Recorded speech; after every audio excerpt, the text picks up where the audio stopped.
Bonjour à tous. Donc, après mûre réflexion, j'ai compris qu'on pourra améliorer notre approximation de manière beaucoup plus précise.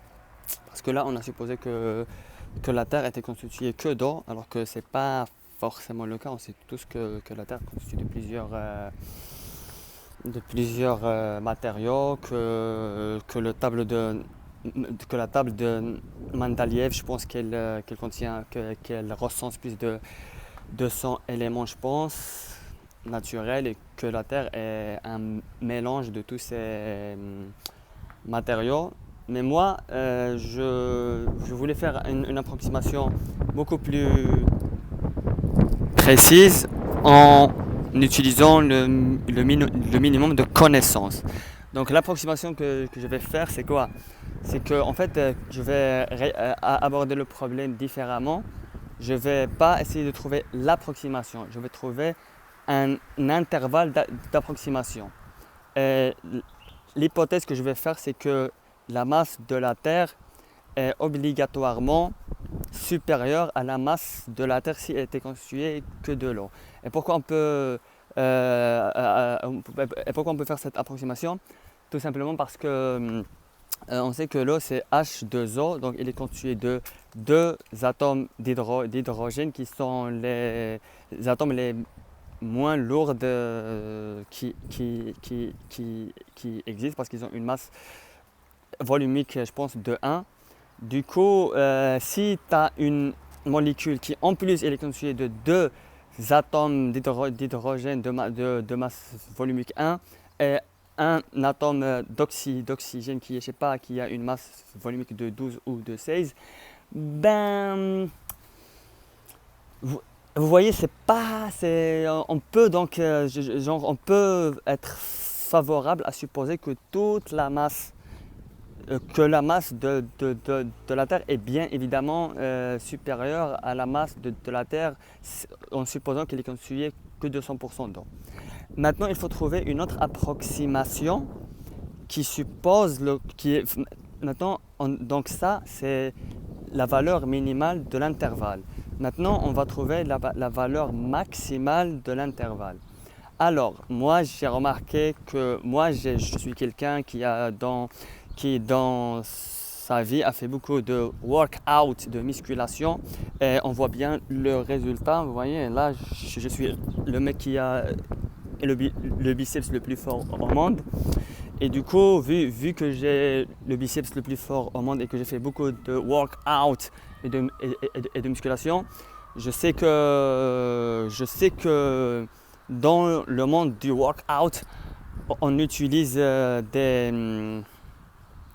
vous voyez, des haltères, non, des disques pour charger la barre pour faire des exercices comme le développé couché.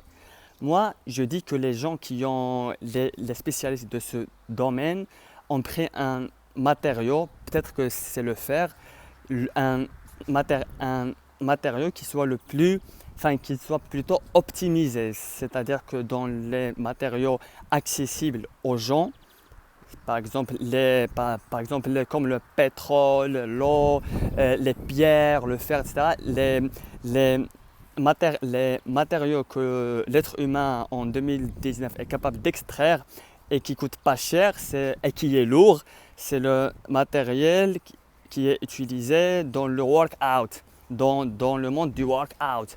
Du coup, moi, je dis que si c'est vu que c'est pas très cher que la société, enfin c'est pas un truc qui n'est pas cher, ça veut dire qu'il est abondant dans la nature et dans notre planète Terre. Et aussi, vous voyez, genre qu'il est optimisé parce que si il n'était pas lourd, et si il n'était pas suffisamment lourd, il suffit de, je sais pas, de prendre juste l'eau, enfin juste faire un truc, un réservoir sous forme de disque et de remplir ce réservoir avec de l'eau et de faire du workout.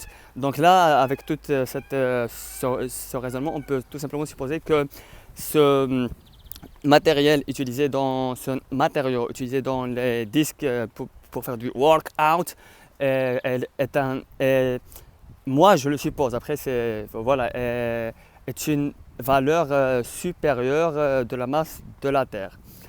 Et du coup, maintenant, il suffit de le calculer. Donc, soit tu rentres sur Internet et tu tapes disque musculation et tu trouves les dimensions, le rayon, l'épaisseur, etc. Tu essaies de calculer le volume du disque et sa masse. Et du coup, par exemple, je sais pas, tu as un disque de 30, 30 cm de diamètre avec une épaisseur de 5-6 cm. Tu utilises toutes les formules nécessaires, pi, etc. Et tu trouves le volume. Et toi, tu sais que dans les caractéristiques de ce disque, tu as sa masse qui est 10 kg, 20 kg. Tu calcules la masse volumique de ce disque et après tu refais le calcul que j'ai fait dans la première vidéo avec la nouvelle masse volumique. Et là, tu as une approximation, enfin un intervalle de la masse de la Terre. Maintenant, tu sais que la masse de la Terre est comprise entre la masse de la Terre, supposons qu'elle est constituée que 100% d'eau, et tu as la masse de la Terre, supposons qu'elle est constituée que de 100% de fer. Et quand tu fais ça, bah, tu as une approximation, tu as un intervalle.